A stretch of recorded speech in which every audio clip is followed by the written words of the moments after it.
Creio na comunhão dos santos. É um dos artigos do credo que a Igreja sempre recita, recordando, consolidando a sua fé, desde nosso Senhor Jesus Cristo até a sua vinda, que ocorrerá muito em breve. É uma verdade de fé. Como as outras, precisa ser bem explicada, bem compreendida, para ser bem crida. Santos, os nossos irmãos que se encontram na glória, participando da felicidade sem fim, daquilo que os olhos não viram, os ouvidos não ouviram, o que Deus preparou para aqueles que o amam. Realidade que já é concreta nesta terra, quando pela fé e pelo batismo morremos para o pecado e renascemos para a vida da graça. A santidade, enquanto estamos a caminho, enquanto sujeita ao tempo, pode crescer e pode sofrer reveses. Crescimento. Filipenses capítulo 1, versículo 6. Eu estou convencido de que aquele que iniciou em vós esta obra excelente vai levá-la à perfeição até ao dia de nosso Senhor Jesus Cristo. Revés. 1 aos Coríntios, capítulo 10, versículo 12. Quem está em pé, tome cuidado para não cair. A santidade é um dom, mas também uma conquista. É graça de Deus, portanto, algo imerecido, mas um presente que precisa ser desenvolvido, aperfeiçoado, acrescido, continuamente elevado com o auxílio divino. Hoje olhamos para a glória do céu e contemplamos, para usarmos a expressão do apóstolo e evangelista vidente João na primeira leitura de hoje, esta multidão imensa de gente de todas as nações, tribos, povos e línguas, e que ninguém podia contar. São os nossos irmãos que passaram pela grande tribulação, que passaram por essa aventura aqui na terra, que aparecem vestidos com roupas brancas, símbolo da pureza, da graça, da perfeição que lhes foi concedida no dia do batismo, e mesmo aqueles que não foram batizados com a água, batismo sacramental, foram batizados com o sangue, ou pelo menos o batismo de desejo. São os 3 tipos de batismo consagrados pela Igreja no seu catecismo. O batismo de água, o batismo de sangue e o batismo de desejo. Batizar é mergulhar. Cristo foi aquele primeiro que, no Novo Testamento, mergulhou nos umbrais tenebrosos da morte, sepultando com o seu corpo, deixando no sepulcro, sepultados os nossos pecados, e ressurgiu para a vida da graça. E com ele nós ressuscitamos pela fé e pelo batismo, ressurreição, porém, que é uma realidade incoada. Já é concreta pela fé e pelo batismo, mas que tende à perfeição quando, um dia, ao deixarmos esta terra, por ocasião da segunda vinda de Cristo, se formos encontrados dignos naquele momento derradeiro, naquele momento decisivo, ou seja, se quando chamados pelo Senhor nos encontrarmos na graça de Deus, reinaremos com Ele. Se ainda houver necessidade após esta vida de uma purificação dos resquícios, isto é, das penas temporais dos pecados já perdoados, quanto à culpa, a purificação na outra vida. Caso contrário, se não houver nada mais a purgar, a purificar, entraremos imediatamente no repouso do Senhor, como o ladrão que se arrependera, crucificado do lado do Senhor, ao pedir ao Senhor, lembra-te de mim quando estiveres no teu reino, e ele, o primeiro santo canonizado pelo próprio Jesus, escutou daquele que é rico em misericórdia: hoje estarás comigo no paraíso. O paraíso é o que desejamos, cercados como estamos por tal nuvem de testemunhas. Hebreus capítulo 12, de 1 a 3, desvencilhemo-nos do pecado, corramos ao certame que nos é proposto, tendo os nossos olhos cravados naquele que é o autor e consumador da nossa fé. Eis então a igreja a caminho, e ela, com o salmista do salmo que cantamos ainda há pouco, se pergunta: quem subirá até o monte do Senhor? Quem ficará em sua santa habitação? O próprio salmista responde sem esgotar todas as exigências, todos os requisitos, que são muito duros, mas com a graça de Deus possíveis de serem praticados, o perfil da santidade, que nosso Senhor Jesus Cristo apresenta de forma bem completa, bem profunda, no Evangelho que nós acabamos de ouvir. Se o salmista diz, laconicamente, quem tem mãos puras e inocente coração, quem não dirige sua mente para o crime, ele não diz tudo. Será preciso esperar nosso Senhor Jesus Cristo para saber qual é o perfil do santo. E penso que a igreja, de forma muito feliz, coloca no Evangelho da solenidade de todos os santos qual o perfil da santidade. Mas primeiro, é preciso definir o que é santo. Em hebraico, a palavra santo, kadosh, significa o totalmente outro. Rigorosamente falando, só Deus é santo, porque só Ele é separado daquilo que é impuro. É uma incompatibilidade absoluta entre o Deus todo puro, glorioso, abscôndito, que habita em luz inacessível, em quem não há nenhum vestígio de imperfeição, muito menos de pecado, só Ele é santo. E santo 3 vezes, ou seja, santo em plenitude, santo por excelência, mas aquilo que lhe é próprio por natureza, quis Deus Todo-Poderoso, ao criar, fazer com que a criatura, particularmente a humana, pudesse participar da sua santidade. No último versículo do Evangelho segundo Mateus, capítulo 5, é dito: sede perfeitos, como vosso Pai Celeste é perfeito. A perfeição, portanto, é possível, não por desejo nosso, não por esforço nosso, mas por concessão divina. Todavia, se a santidade em nós é uma forma de participarmos da vida de Deus, realidade que, já disse, é concreta nesta vida, mas porque estamos sujeitos ao pecado, tanto ela tende ao crescimento até a perfeição, quanto se por desleixo de quem recebeu imerecidamente essa dádiva, a dádiva da santidade incoada, concreta pela fé e pelo batismo, pode sofrer revés. Assim, os santos podem, dependendo deles, aqui na terra, podem ser precipitados no fogo do inferno. Apartai-vos de mim, malditos. Por quê? No capítulo 25 do Evangelho segundo Mateus, a resposta é dada.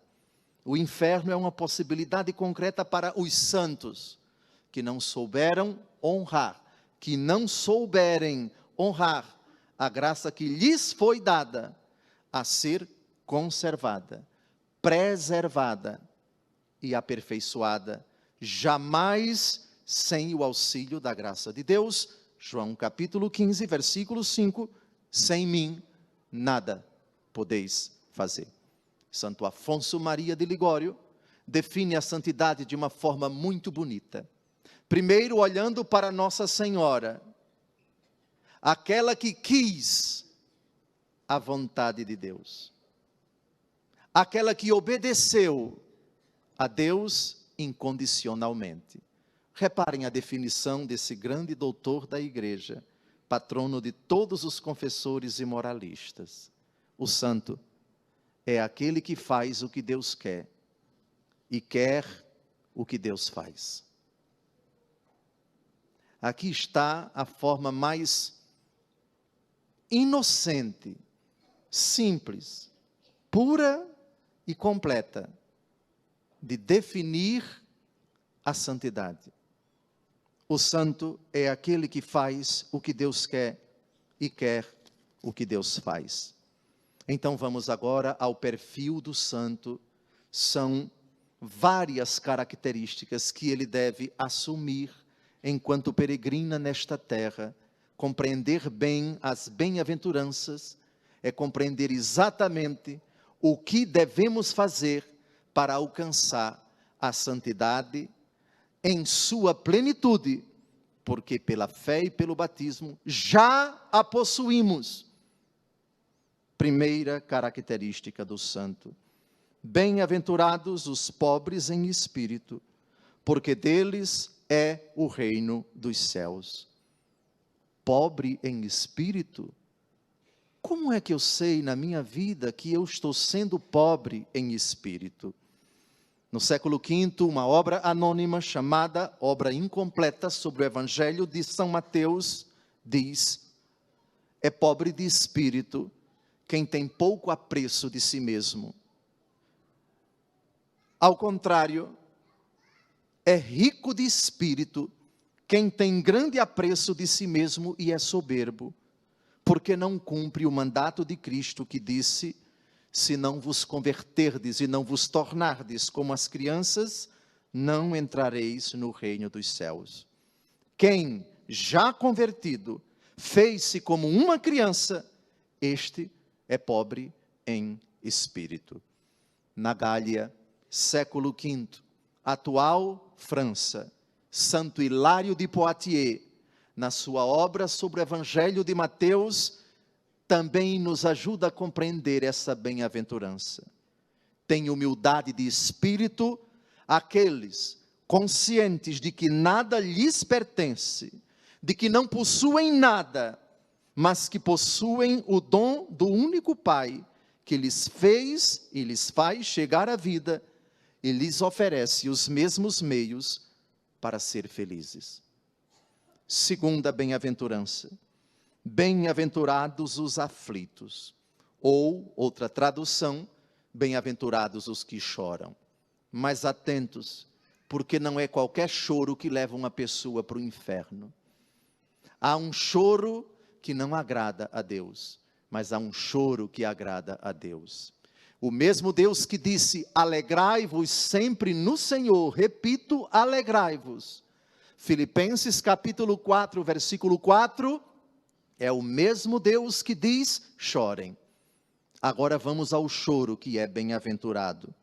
São Jerônimo, no comentário ao Evangelho segundo Mateus, capítulo 1, versículo 5, diz: não se refere Jesus aqui ao pranto dos mortos, segundo a lei comum da natureza, mas aos mortos por seus pecados e vícios.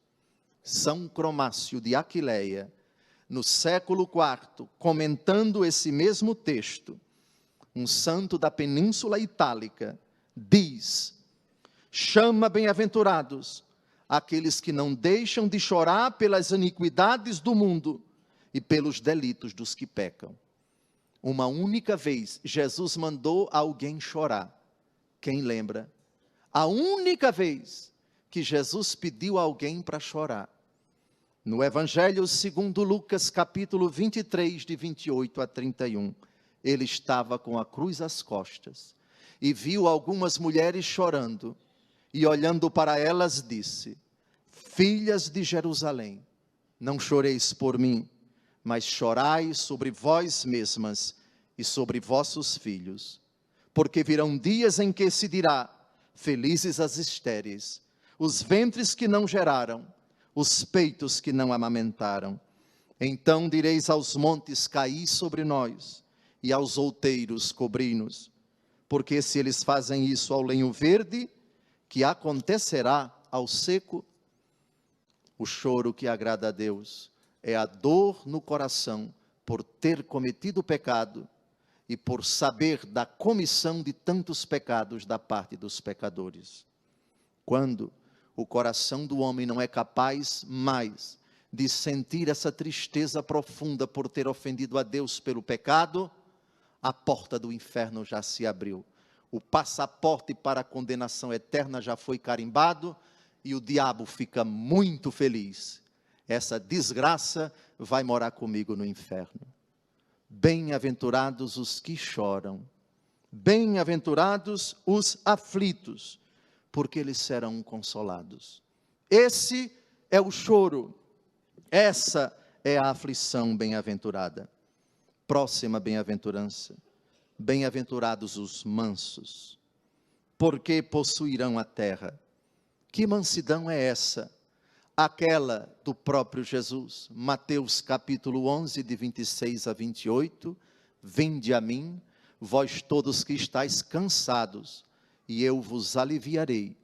Aprendei de mim, porque sou manso e humilde de coração, e encontrareis repouso para as vossas almas.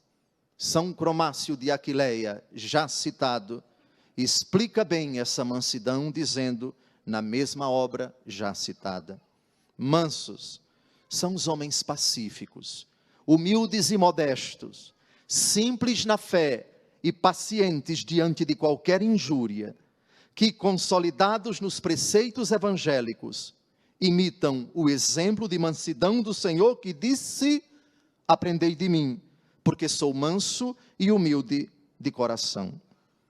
O mesmo autor anônimo, já citado na sua obra incompleta sobre São Mateus, ajuda-nos mais ainda a compreender essa mansidão. A pessoa mansa nem provoca o mal, nem é provocada pelo mal. O peso do pecado não prevalece contra tais pessoas, uma vez que elas não são a causa do pecado. O manso é aquele que se alegra mais em sofrer a ofensa que em cometê-la. É autenticamente manso aquele que, tendo sido ofendido, nem faz o mal, nem pensa em fazê-lo.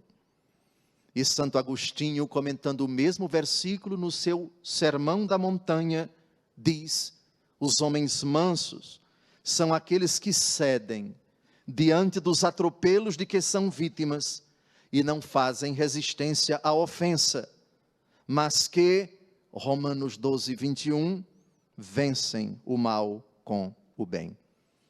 Próxima bem-aventurança. Bem-aventurados os que têm fome e sede de justiça. Mas que justiça é essa? Não é a justiça dos homens, é uma outra justiça. Ainda o mesmo autor anônimo, que explicação bonita. Ter fome e sede de justiça é desejar a justiça de Deus. Quem tem fome de justiça, deseja viver de acordo com a justiça de Deus, o que é próprio de quem tem um coração reto. E quem tem sede de justiça, deseja adquirir a ciência de Deus, que se consegue com o estudo e a meditação da Sagrada Escritura, o que é próprio do homem dócil. São Cromácio de Aquileia, o mesmo santo já citado, acrescenta: sem dúvida alguma, aqui se refere àquela justiça da fé, que é a justiça de Deus e de Cristo, da qual se referiu o apóstolo em Romanos 3, 22. A justiça de Deus pela fé em Jesus Cristo para todos os que creem. Próxima bem-aventurança. Bem-aventurados os misericordiosos. Misericordioso não é só aquele que dá esmola ao pobre, ao órfão e à viúva. Esse tipo de compaixão, normalmente, os pagãos manifestam às pessoas. Eles também são solidários, mas é verdadeiramente compassivo quem mostra compaixão, inclusive com o próprio inimigo, e lhe faz o bem, em consonância com aquilo que Jesus disse em Lucas 6, 27, amai vossos inimigos, fazei o bem aos que vos odeiam. Não por acaso a raiz da palavra misericórdia é exatamente miséria. Sempre o misericordioso tem diante de si como objeto da sua caridade a miséria, quaisquer que sejam as suas modalidades. Próxima bem-aventurança. Bem-aventurados os puros de coração. São Cromácio de Aquileia diz, explicando essa bem-aventurança: por puros de coração, entende-se aqueles que depois da impureza do pecado, purificam-se de toda a mancha da carne e agradam a Deus pelas obras da fé e da justiça. São aqueles que, vivendo na fé do Senhor com o espírito puro e consciência íntegra, merecerão no futuro reino celeste contemplar o Rei da Glória. Mas é preciso dizer mais, com o autor anônimo já citado: são puros de coração não somente os que não fazem o mal intencionalmente, mas os que sempre fazem o bem e são conscientes. Pois fazer o bem e não ser consciente não é fazer o bem por Deus. Esse tipo de bem Deus não recompensa. Não é recompensado por Deus simplesmente o bem que se fez, mas o que se faz bem. Porque há uma grande diferença entre fazer o bem e fazer o bem bem feito. Muitas pessoas que fazem o bem vão para o inferno por terem feito o bem, mas com segundas intenções, de forma oportunista, interesseira, cínica.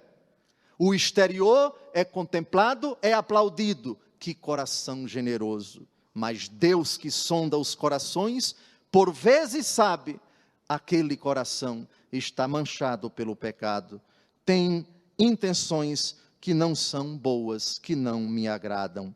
Os homens conhecem o exterior, Deus sonda os corações. Agora vamos à próxima bem-aventurança: bem-aventurados os que promovem a paz. É um erro você interpretar essa bem-aventurança como, antes de tudo, a qualidade de quem, inserido no mundo, tenta a todo custo superar as divisões e as discórdias. Esse é um aspecto secundário da paz na Bíblia. Santo Agostinho nos ajuda a entender quem são os pacíficos. E adivinhem onde ele vai buscar a raiz exata da verdadeira paz. No sermão 53, a número 12, ele diz: se existe no interior do homem uma luta cotidiana, comentando aqui São Paulo em Romanos capítulo 7, dentro de mim existe uma luta interior. Eu conheço o bem que quero e faço o mal que não quero. Conhecer o bem está ao meu alcance, praticá-lo nem sempre. Quem me libertará deste corpo de morte? Graças sejam dadas a Cristo Jesus, nosso Senhor. E continua São Paulo, vendo nesse dilema, nesse drama no interior do homem, a fonte da verdadeira paz. Pois bem, o resultado desta luta digno de louvor, isto é, a vontade do homem de ser santo, e em contrapartida, as suas inclinações que o arrastam para o pecado, é que o inferior não se coloque acima do superior, que a paixão não vença a mente, nem a concupiscência vença a sabedoria. Esta é a paz reta, que deves produzir em ti, que o que existe de mais nobre em tua pessoa impere sobre o inferior. O mais nobre que possuis é aquilo em que reside a imagem de Deus, tua mente, tua inteligência. Ali arde a fé, ali se fundamenta a esperança, ali se acende a caridade. O pacífico é aquele que nessa luta entre suas tendências desregradas e os ímpetos do espírito, alia-se à graça de Deus, pede o seu socorro, busca o seu auxílio e subjuga as intenções da carne, as suas concupiscências aos desejos do espírito. Assim, o espírito triunfa sobre a carne e ele está em paz, antes de tudo com Deus, para depois estar em paz consigo. Próxima bem-aventurança, a penúltima. Bem-aventurados os que são perseguidos por causa da justiça. Já expliquei que a justiça para a Escritura não é a justiça dos homens, mas a justiça de Deus. dar a Deus aquilo que é dele, e ao homem o que é do homem, no respeito à fidelidade a Deus, no respeito à lei de Deus, no respeito à vontade de Deus. Jesus adverte, e atenção para o cristianismo dos aplausos, atenção para as figuras que dentro da igreja tudo fazem para obter o aplauso, o reconhecimento, o destaque, o ibope das pessoas, o reconhecimento das pessoas. O mundo é inimigo de Cristo, é inimigo da igreja, é inimigo de quem quer ser santo. É o próprio Jesus quem diz, João 15, de 18 a 21, se o mundo vos odeia, sabei que me odiou a mim antes que a vós. Se fosseis do mundo, o mundo vos amaria como sendo seus. Como, porém, não sois do mundo, mas do mundo vos escolhi, por isso o mundo vos odeia. Lembrai-vos da palavra que vos disse, o servo não é maior do que o seu senhor.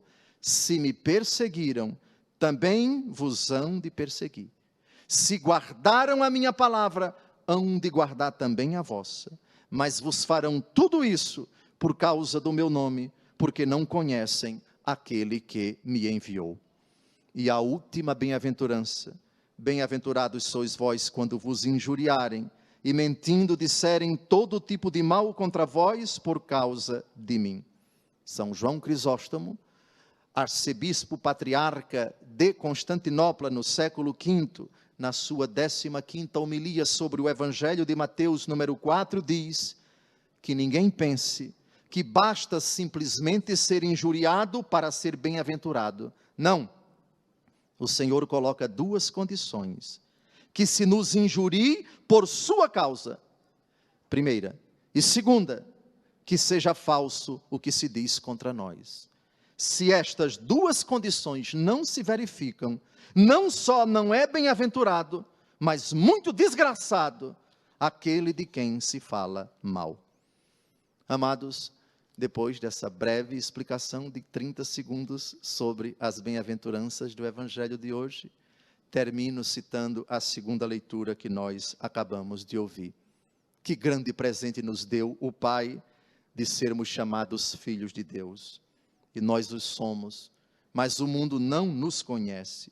O mundo debocha, o mundo ridiculariza desses critérios de vida, desses parâmetros comportamentais.